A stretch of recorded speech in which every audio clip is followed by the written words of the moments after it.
भगवान कृष्ण ने जब देह छोड़ी तो उनका अंतिम संस्कार किया गया। उनका सारा शरीर तो 5 तत्व में मिल गया, लेकिन उनका हृदय बिल्कुल सामान्य एक जिंदा आदमी की तरह धड़क रहा था और वो बिल्कुल सुरक्षित था।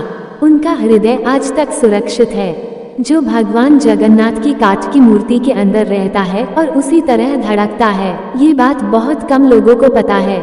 महाप्रभु का महारहस्य सोने की झाड़ू से होती है सफाई। महाप्रभु जगन्नाथ श्री कृष्ण को कलयुग का भगवान भी कहते हैं। पुरी उड़ीसा में जगन्नाथ स्वामी अपनी बहन सुभद्रा और भाई बलराम के साथ निवास करते हैं, मगर रहस्य ऐसे है कि आज तक कोई न जान पाया। हर 12 साल में महाप्रभु की मूर्ति को बदला जाता है। उस समय पूरे पुरी शहर में ब्लैकआउट किया जाता है, यानी पूरे शहर की लाइट बंद की जाती है। लाइट बंद होने के बाद मंदिर परिसर को सीआरपीएफ चारों ओर से घेर लेती है।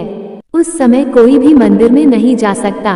मंदिर के अंदर घना अंधेरा रहता है। पुजारी की आंखों में पट्टी बंधी होती है। पुजारी के हाथ में दस्ताने होते हैं। वो पुरानी मूर्ति से ब्रह्म पदार्थ निकालता है और नई मूर्ति में डाल देता है।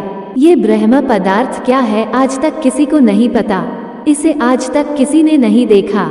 हजारों सालों से ये एक मूर्ति से दूसरी मूर्ति में ट्रांसफर किया जा रहा है।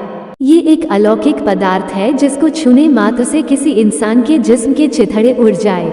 इस ब्रह्म पदार्थ का संबंध भगवान श्री कृष्ण से है, मगर ये क्या है कोई नहीं जानता। भगवान जगन्नाथ और अन्य प्रतिमाएं उसी साल बदली जाती हैं, जब साल में आषाढ़ के 2 महीने आते हैं। 19 साल बाद यह अवसर आया है।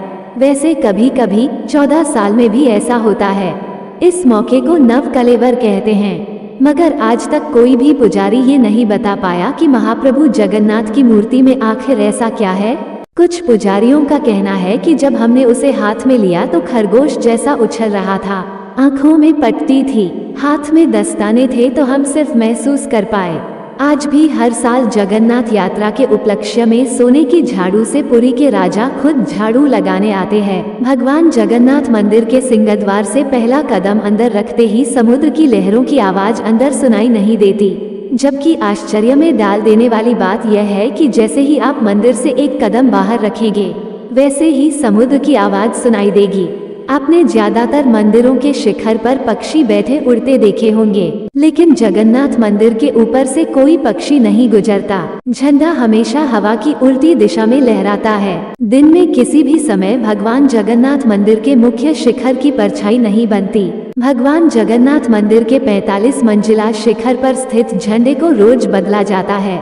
ऐसी मान्यता है कि अगर एक दिन भी झंडा नहीं बदला गया तो मंदिर 18 सालों के लिए बंद हो जाएगा। इसी तरह भगवान जगन्नाथ मंदिर के शिखर पर एक सुदर्शन चक्र भी है, जो हर दिशा से देखने पर आपके मुंह आपकी तरफ दिखता है। भगवान जगन्नाथ मंदिर की रसोई में प्रसाद पकाने के लिए मिट्टी के 7 बर्तन एक दूसरे के ऊपर रखे जाते हैं, जिसे लकड़ी की आग से ही पकाया जाता है। इस दौरान सबसे ऊपर रखे बर्तन का पकवान पहले पकता है। भगवान जगन्नाथ मंदिर में हर दिन बनने वाला प्रसाद भक्तों के लिए कभी कम नहीं पड़ता, लेकिन हैरान करने वाली बात यह है कि जैसे ही मंदिर के पट बंद होते हैं, वैसे ही प्रसाद भी खत्म हो जाता है।